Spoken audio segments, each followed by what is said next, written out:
Hello বন্ধুরা, Aditi online studio YouTube চ্যানেলে আপনাদের সকলকে স্বাগত জানাই। তো এবার রেশন নিয়ে চলে এসেছে একটি বিরাট আপডেট। হ্যাঁ বন্ধুরা, এবার রেশনে চাল আটা নয়, এবার পেতে চলেছেন অ্যাকাউন্টে টাকা। তো সত্যিই কি সরকার চাল আটার বদলে দিতে চলেছে টাকা, না এটি ভুয়ো খবর, তা জেনে নেব আজকের এই ভিডিওতে। তাই ভিডিওটি স্কিপ না করে শেষ পর্যন্ত দেখুন। আর ভিডিও ভালো লাগলে একটি লাইক করবেন, আর চ্যানেলে প্রথমবার এলে চ্যানেলটি অবশ্যই সাবস্ক্রাইব করে রাখবেন। তো চলুন ভিডিওটি শুরু করি।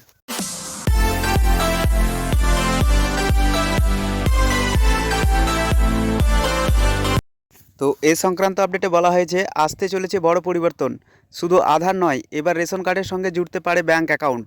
রেশন কার্ডের সঙ্গে ব্যাঙ্ক অ্যাকাউন্টের সংযুক্তিকরণের জন্য রেশন বন্টন সংক্রান্ত নির্দেশিকায় প্রয়োজনীয় সংশোধনের প্রস্তাব দিতে চলেছে কেন্দ্রীয় খাদ্য ও গণবন্টন মন্ত্রক।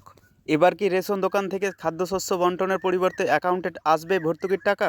রেশন কার্ডের সঙ্গে এবার গ্রাহকের ব্যাঙ্ক অ্যাকাউন্ট যুক্ত করার পরিকল্পনা করেছে কেন্দ্রীয় সরকার, এমনই দাবি করা হলো রিপোর্টে।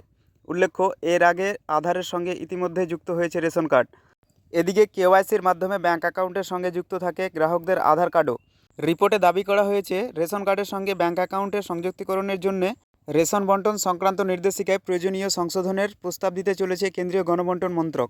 অর্থাৎ এবার রেশন কার্ডের যে আইন আছে সেই আইনটির সংশোধন করতে চলেছে কেন্দ্রীয় সরকার।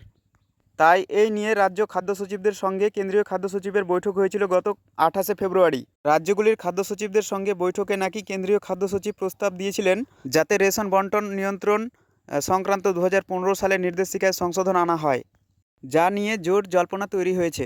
এই সংশোধনের মাধ্যমে রেশন কার্ডের সঙ্গে অ্যাকাউন্ট যুক্ত করে রেশন ব্যবস্থায় কোনো পরিবর্তন আনা হবে কিনা তা নিয়ে চর্চা শুরু হয়েছে। কী থাকতে পারে সেই রেশন নিয়ম সংশোধনীতে? দাবি করা হয়েছে নতুন রেশন কার্ড বিলির সময় যখন পরিবারের প্রধানের কেওয়াইসি ফর্ম ফিল আপ করা হবে, তখন যেন রেশন কার্ডের সঙ্গে আধার সংযুক্তিকরণের পাশাপাশি গ্রাহকের ব্যাংক তথ্যও নিয়ে নেয় রাজ্য। অর্থাৎ কেন্দ্রীয় সরকারের তরফ থেকে জানানো হয়েছে এবার যখন নতুন রেশন কার্ড কারো তৈরি করতে হবে, তখন কেওয়াইসি ফর্ম ফিল আপের সময় যেন ব্যাঙ্ক অ্যাকাউন্টের তথ্যও নিয়ে নেওয়া হয়। এদিকে প্রশ্ন উঠেছে, এবার কি রেশনের শস্য বন্টনের বদলে সরাসরি সেই খাদ্য সামগ্রীর মূল্য ধরে উপভোক্তার অ্যাকাউন্টে ভর্তুকির টাকা পাঠাতে চাইছে কেন্দ্র সরকার? তাই গ্রাহকদের অ্যাকাউন্টের তথ্য সংগ্রহ করতে বলা হয়েছে রাজ্যগুলিকে। সেটাই এবার দেখার।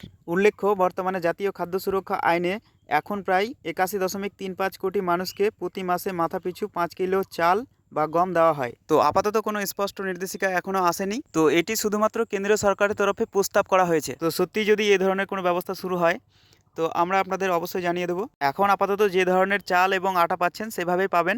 পরে কোনো নির্দেশিকা এলে আমরা অবশ্যই জানিয়ে দেবো।